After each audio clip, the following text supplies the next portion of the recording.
Todo comenzó con una novela de terror muy breve llamada El corazón condenado, escrita por Clive Barker y que se publicó en 1986. Tan solo un año después llegaría a los cines una adaptación de aquel terrorífico relato que estremeció a los espectadores con sus niveles de violencia y la aparición de unas criaturas de pesadilla conocidas como los cenobitas, que evangelizaban el dolor como el placer supremo y podían ser invocados al resolver una misteriosa caja a modo de puzzle. La estética de aquellos monstruos, marcados por mutilaciones y deformidades horrorosas, además de sus atuendos de cuero cuales sadomasoquistas del infierno, quedó grabada a fuego en las retinas de todos aquellos que los contemplaron, y Pinhead pasaría a la inmortalidad como uno de los grandes iconos del género del terror. Un año después llegó a la gran pantalla Hellbound, la secuela de Hellraiser, que nos mostraba más del infierno de los cenobitas y nos presentaba al Dr. Channard, el cual vivía obsesionado con la configuración del lamento y los propios cenobitas, hasta el punto en que terminó convirtiéndose en uno de ellos. La cinta recuperó a la protagonista del film del 87, a la odiosa Julia, y a Doc Bradley como Pinhead, papel que repetiría en otras 6 ocasiones más. Cuando mucha gente me pregunta sobre si les recomiendo el visionado de la saga Hellraiser, siempre respondo lo mismo. La primera es el clásico que nadie debe perderse, la segunda se disfruta bastante, pero a partir de ahí la franquicia se vio sumida en una caída libre a su propio infierno. Cada película que se estrenaba, que generalmente iban de cabeza al mercado doméstico, era peor que la anterior, con guiones pobres y unos presupuestos casi de aficionados en algunos casos.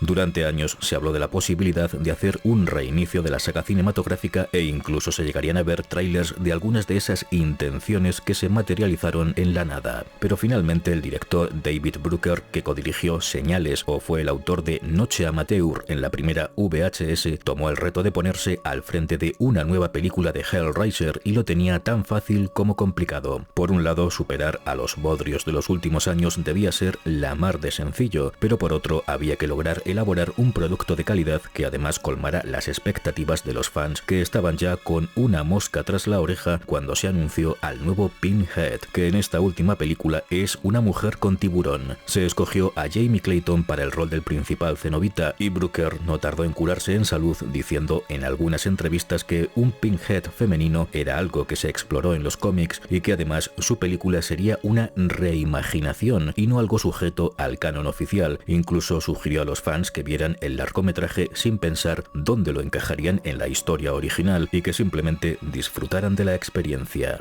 La trama nos presenta a Roland Boyk, un rico coleccionista obsesionado con artefactos ocultistas y que, como no, llega a dar con la configuración del lamento, por medio de la cual espera obtener nuevas sensaciones. Pero como bien sabemos, el concepto de placer humano dista mucho del que poseen los cenobitas. Riley es una jovencita con serios problemas con el alcohol y las drogas que trae de cabeza a su hermano Matt, que vive junto con su novio Colin. De hecho, el actor Brandon Flynn es homosexual en la vida real y también conviven con otra compañera de piso. A la vida de Riley llega Trevor, otro joven al que conoce en un programa de desintoxicación y con el que hace más que buenas migas. Riley tiene que vivir mantenida por su hermano, ya que no consigue buenos empleos con los que poder tener una economía adecuada, y un buen día Trevor le propone entrar a hurtadillas en un almacén sin vigilancia donde le asegura que suele haber mercancía de valor abandonada que podrían vender y repartirse los beneficios, pero allí lo único que hallan es la maldita configuración del lamento. Tras haber probado el artefacto accidentalmente la sangre de Matt, no tardan en aparecer los cenobitas para reclamarlo como suyo, y será la extraña desaparición del joven la motivación de Riley para averiguar qué demonios es esa caja y a quién pertenecía, y efectivamente por el camino se cruzará con todos esos horrores de otra dimensión que no cesarán en su empeño por recibir sus merecidos tributos de sangre.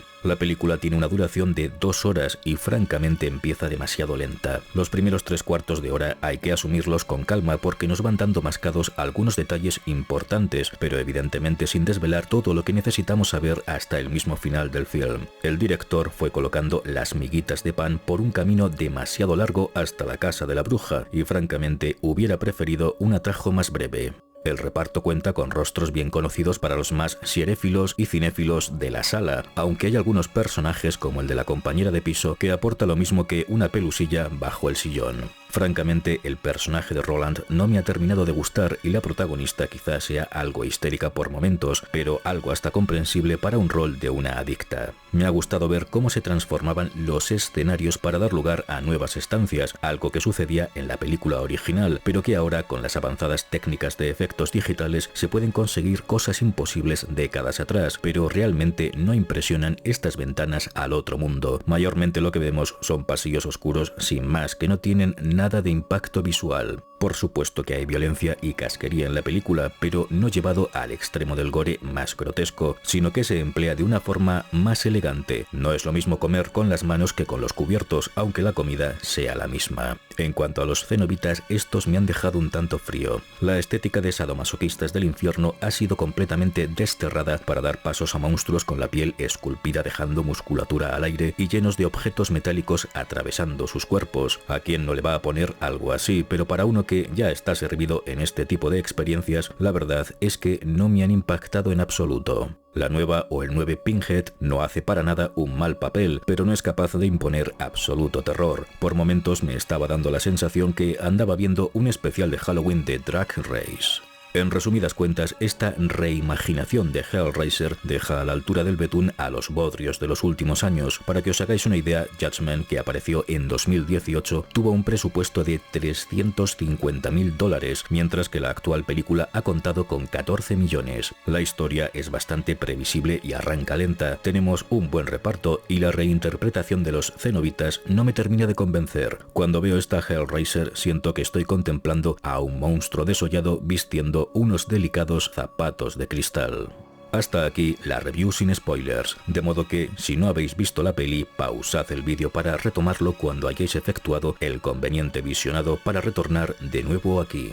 Como os decía, la trama de la película es tan típica como predecible, con el millonario excéntrico buscando nuevas sensaciones, con un papel de Goran Visjic que me parece poco inspirado. Incluso el mecanismo que le colocan los cenobitas me pareció hasta ridículo. Un poco más y le ponen una pera anal incandescente o un riego por goteo de salsa picante en los ojos. Lo de predecible salta a la vista en cuanto Riley puede entrar en los dominios del millonetis como Pedro por su casa, y era evidente quién era el traidor desde ese instante. Sigo sin entender bien de qué sirve el personaje de la compañera de piso, Nora, que ya podría haber tenido una muerte memorable y brutal para que por lo menos nos diera ese gusto, pero vaya, que no. Yo comprendo que Doug Bradley, con sus 68 añazos, no tenga muchas ganas de ponerse en una silla durante horas para sesiones de maquillaje interminables, y de hecho en las últimas películas de Hellraiser no volvió a repetir como Pinhead, un papel que no requiere de una gran preparación física, pues es un personaje absolutamente estático, no es un villano que realice acrobacias imposibles o mantenga feroces luchas, simplemente habla, camina y como mucho mueve unos dedos para lanzar sus cadenas con ganchos. Comprendo que para tratar de darle aires de frescura a la saga hayan optado por un Pinhead de silueta femenina e incluso el cambio en la vestimenta de estas criaturas, pero a mí no me impone nada Jamie Clayton, no me transmite el mal rollo que solo con la mirada podía darte Bradley, además que extraño esos ropajes de cuero ceñidos que eran toda una señal de identidad visual de los cenobitas como sadomasoquistas del infierno.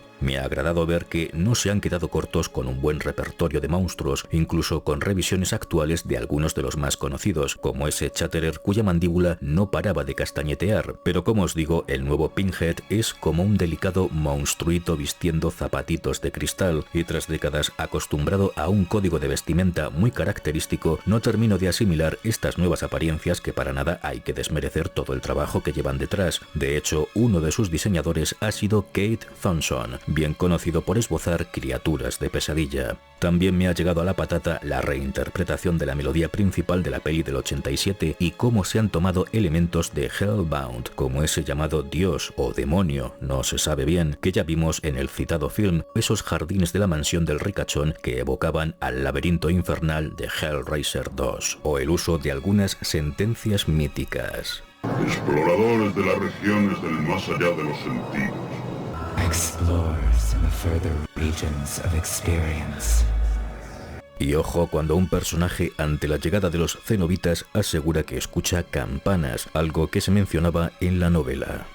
Me ha parecido acertado que hayan esclarecido de forma más nítida cómo funcionan los intercambios con los cenobitas, esto de que la configuración del lamento pueda adquirir distintas formas y la posibilidad de escoger entre distintas recompensas, si es que se las pueden llamar así. El gore no me ha impactado mucho, no se recurre a él con la misma brutalidad que antaño y por lo menos para mi gusto habría introducido escenas más explícitas y violentas, pero recordemos que la película se ha estrenado en Hulu y detrás está la mano de Disney, lo cual puede explicar muchas cosas. Hellraiser me ha parecido un buen retorno a secas de la franquicia, una película con una producción que deja en ridículo a los últimos films gracias a un abultado presupuesto, pero no termina de extasiarme. Es como si alguien te hiciera un anilingus teniendo la lengua como un estropajo seco. Está ahí, entre tus nalgas, lo notas, pero no te da gusto como debería.